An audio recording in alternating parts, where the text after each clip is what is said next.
All right, so we are sitting down with current national champ mountain bike cross country discipline Keegan Swenson, who is down in Southern California for what was originally planned to be his opener season racing, which has kind of been postponed like everything else due to the coronavirus. With that being said, Belgian Waffle Ride has been moved to November 8th, and with that there could be a possibility that Keegan comes out and does the BWR for the first time, with it being in November now. So Keegan, what's going on? What's the latest, and what are you up to? Yeah, I mean, with these events, the U.S. Cups in California being canceled, and like Epic Rides now being canceled, and BWR is now postponed, there's really nothing going on this spring. So just trying to kind of get a grasp of what's happening, when we're going to be racing next, trying to maintain fitness without doing too much. Yeah, and with a chance that Belgian Waffle Ride has been moved to November, it could be my first time be able to line up to do it, which could be fun. So what are your initial thoughts on like the BWR, with it kind of being, it's not really a gravel race, you know, it's its own little entity where it's dirt and paved, but then also it's got some like single track stuff, it's got some rocky stuff, you know, obviously you have to have some bike handling skills, and you're the national champ, so like does that kind of like make it a little more enticing to you, as far as like you might get a little excited more maybe than just like a normal straightforward gravel road race? Or like, what's your view on the whole event? I think it's pretty cool. I mean, for me, like gravel racing, air quotes, is like kind of whatever you want it to be, whether it's like a mix of roads, single track, and gravel, or it's all gravel. I mean, to me, like racing 200 miles in Kansas doesn't sound like very much fun, but racing, was it 140 miles? Ish, yeah. 140 through like a mix of roads, single track, and pavement through like Southern California sounds a lot more appealing. And I think it almost takes a little more skill in a way, because there's more things going on. Like, do you want to race slicks and like gamble those on the single track? Do you run like narrow slicks, wide? Like, there's a lot more that goes into it, I feel like, to a certain extent with equipment. So you kind of take some more gambles and chances there, which I think is kind of cool. So speaking on that, like, of the equipment, I know obviously you've never done it, but you know, you've kind of seen what it has to offer, you know, road, single track, rocks, you know, that's kind of like the question every year is like, what bike do you ride? And my personal view is kind of like you ride what your skill allows you to ride, almost. So like, you know, obviously last year Stetna won on like an aero road bike with like 28s, but then like I think Ted King the year before got second, kind of more on like a gravel specific, maybe like a cross bike with like bigger tires. Like, what do you think you would do for like a setup if, you know, you come out with your bike handling skills and, you know, like you're from your area, because you're a full mountain biker? Yeah, I think I'd probably race the Pivot Vault with like some pretty small slicks, like 28s, maybe 30s at the most, from kind of what I've seen. Like, I'd like to pre-ride the dirt sections and see exactly what it's about. But I think I'd kind of go on the smaller side of tires, but still with a gravel bike, just with geometry is good. You can still like descend fast and have confidence. So that's kind of what I'd do, yeah. So do you think, like, you know, let's say you do it in November, and who knows what this season's going to be like for you as far as like what racing you're going to do, when you're going to do it. But typically your racing is on the shorter end. What's your usual time limit around? Yeah, I mean, for the like XCO, like cross country Olympic standard, it's like about 90 minutes, give or take. And then like the Epic Rides races we do, those are about 3 hours long, normally around 50 miles. So like, I mean, BWR is a fair bit longer than all that. That being said, I have done like Park Street point to point. That's 6.5 hours on single track. So like, I've done some longer races as well. And yeah, that's a good point. I kind of forgot about the point-to-point stuff. So, like, you wouldn't really go in there too worried about, like, the distance? No, not at all. I mean, I'm pretty comfortable racing, like, between 5 and 6 hours. Like, in fact, I love short cross-country races, but I also love, like, long, like, kind of tempo-style efforts, so. Like, and you've done a fair bit of road racing on your end as far as, like, so you're good in a pack, you feel comfortable like that? Oh, yeah. Yeah, I mean, it's not like, it always takes me a little bit to like warm up and get comfortable riding in the pack again, but I did some road racing this spring in Arizona. It was fun. It's a good change of pace and kind of reminded me what it's like to ride in the bunch and kind of learn to be efficient, and yeah, it's fun. So BWR kind of pulls like, you know, a pretty wide variety of riders. You know, it's like your road guys, your former Pro Tour pros, the gravel, like, you know, your weekend warrior, kind of everyone. And I don't think we really talked like a full like top level, like your national champ mountain bike guys. So like let's kind of like put everything to the side as far as what's going on with the virus right now, as far as with the schedule. But like, what does your year kind of look like as far as like, you know, you're a mountain bike guy, cross country guy, like, you know, I think most people know the road stuff, the pro stuff, the world tour stuff, but like, where do you look, like, what's your kind of your shaping up to be, you know, in a nutshell? If it goes without to, without all that, like, how does 2020 look normally for you? Normally, we would have finished up the U.S. Cups here in California. I've gone to Argentina for the Pan Am Champs, which generally moves around South America. Like last year, it was in Mexico, which I guess isn't South America, but anyway, normally south of the border. And then the first World Cup would have been in Nova Mesto in May, and that's kind of the first really big one of the year for us. So that, along with I guess Whiskey 50 is also a big one. That's in late April. So yeah, that kind of in the beginning of the season. After that, have some other World Cups, Andorra and whatnot, the national champs in July. And then kind of keep going through the season, I guess, you know. So how, like, we don't, there's a hummingbird right there. Yeah. It's being our friend. Getting some food. What is, like, the World Cup vibe?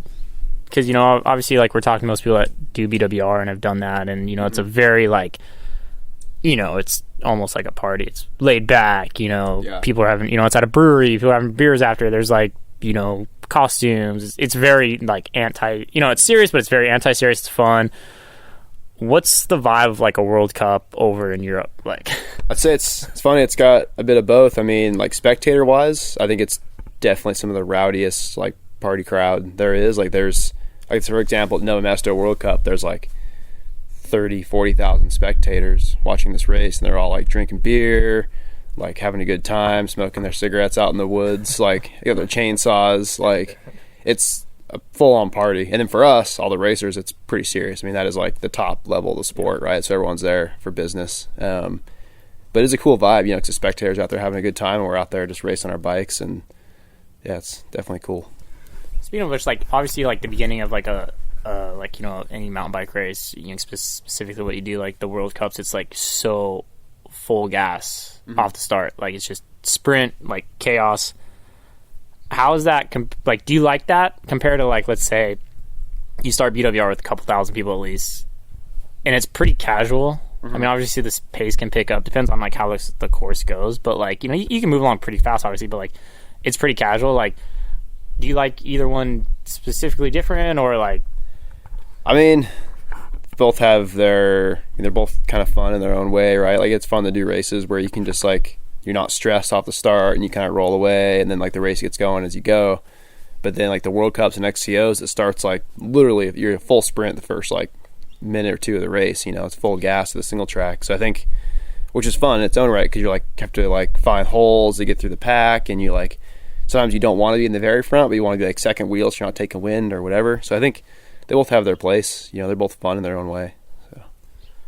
What, you know, you kind of see more now, like, you know, like, let's say some of the road pro teams or road guys doing more of these style of events, you know, these, like, adventure racing, gravel, whatever. I mean, there's so many different words you can put on it, and, like, they're kind of getting more normality of, like, putting that in their season. But, like, do you think, like, you guys, like, the top mountain bike kind of echelon, do you think you'll start doing more of these events in the future, or do you think it's just, like, doesn't really fall in line with you guys yet, as far as, like, maybe on your schedule or just importance, or you know, we just see more road guys coming over, obviously, but, like, maybe, like, not as many, you know, in my mind, like, the top, you don't see, like, the top mountain bikers coming over. Like, you see all these guys from Europe coming over, like, you know, from the, you know, the roadside, but, like, mountain bike maybe not as much yet. I guess I could be wrong. Like, maybe for us, like, maybe the way I kind of view it is, like, we're already kind of having fun racing our bikes, like with epic rides, and we have all these cool events we get to do. And, like, I love, like, racing mountain bikes is awesome. I think maybe some of those, like, pro tour roadies, like, they don't love what they're doing anymore, and they want to do something different. And maybe they're, like, kind of, like, a little scared to race mountain bikes, because it is a big jump from, like, pavement to dirt, right? And I think gravel kind of is a little in the middle. And so I know, like, I mean, maybe Stettin was going to race some epic rides this year. So I don't, like, maybe for them it's, like, a transition. It's kind of hard to say, like, for me, like, I'd rather race on dirt. Like, that's what I'm doing. So, like, I don't see why I have to go do this. Like, I think gravel is interesting. I really want to give it a try. It's just kind of fitting in the schedule and kind of finding where it fits. But honestly, I think that's the main reason is, like, we're having fun what we're doing. So why change? No, that's a good point. That's why I want to ask that. 'Cause, like, obviously, like, I kind of talk to the same-ish people, and they kind of have the same message of, like, yeah, I want to do something fun and this and that. And, like, yeah, you kind of just said it yourself. You kind of already have a lot of fun with your stuff. You know, you've obviously been around. You didn't really go down the road path, but you've been around it enough as far as, like, you know, you live in Utah, you live in Park City, tour of Utah. Mm-hmm.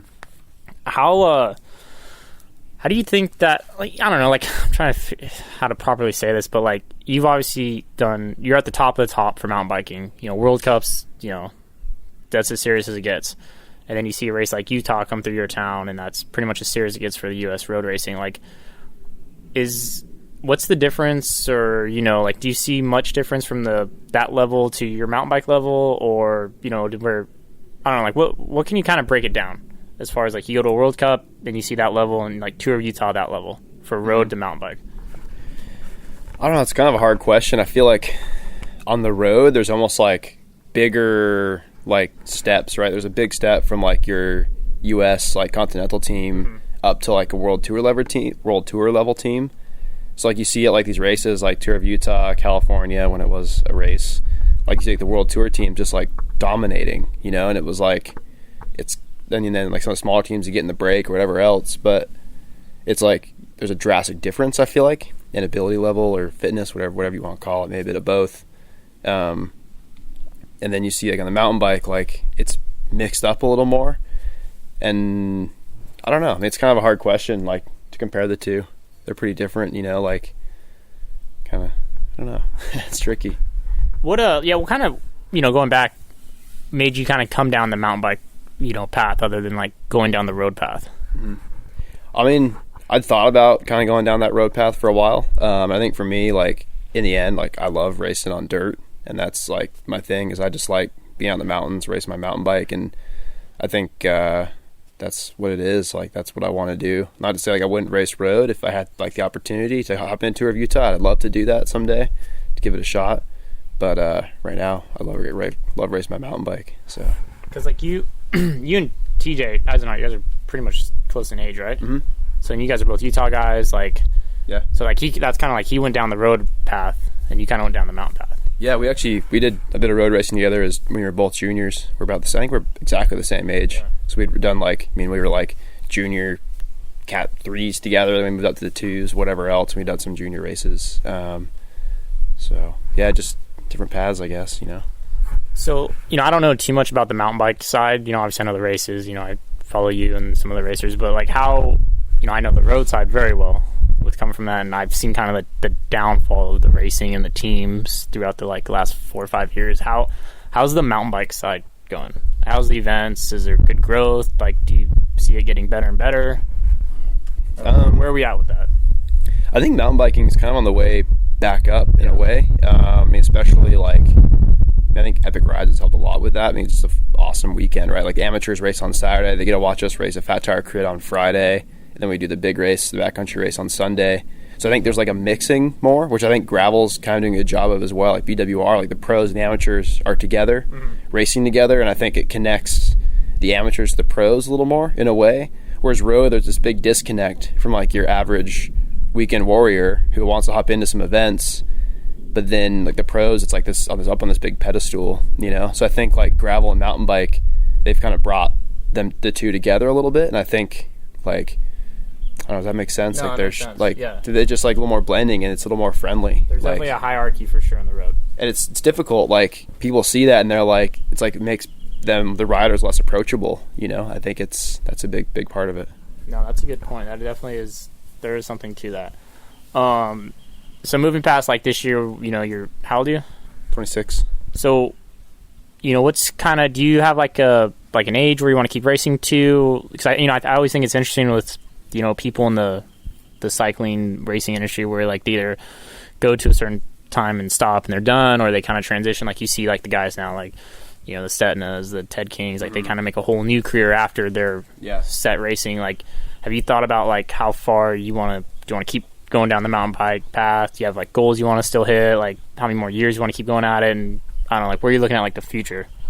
I mean, nothing's really set in stone right now, to be honest. I want to race as long as I can. I mean, obviously, like, like Tinker would be a bit extreme. I mean, he's an animal, but it's hard to say. I mean, if I could race till I'm like 38 or 40 years old and still like loving it and then actually being competitive like Jeff Kabush, right? He's still at the front. He's still like having fun doing it. So that's like kind of something I'm looking like, oh, maybe you can do this till you're that old, but maybe not. Maybe for me, like maybe I'll race till I'm 35. And that's like, all right, that's enough. I want to do something else, you know?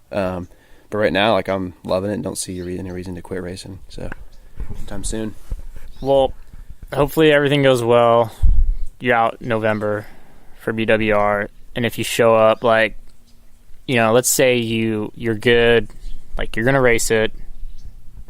You're going to come and, I don't know, like how do you think you pull the win off on that? Like, are you going to go trying to win, or is it going to be like that time? I mean, like we said, it's so hard to say what that time of year is going to be like. But, like, I don't know, like, what would your thoughts be going into that race? Oh, I definitely want to try and win it. I love events like that, like long, just hard grinds. I think it's a lot of fun. I mean, I train in Southern California a lot of the winter, and I think like I've ridden most of those roads and kind of have a general idea of what it is, and it sounds like a lot of fun. And I think you'd kind of be like almost a low-key sleeper as far as like you're from Utah, but I don't think people realize you spent so much time out here. Yeah, and we're ridden everything. Yeah, we're probably, I'd say 30 miles from the start finish. Yeah. And this is what you ride. So like I think that'd be funny. People would be like, oh, like Keegan came out, like see how he does, and like this is like your second home almost. Yeah, exactly. Yeah. So, all right, cool. Well, we'll definitely check back in when we know more with you. And, yeah, we'll figure out, but best of luck. Okay. Much appreciated.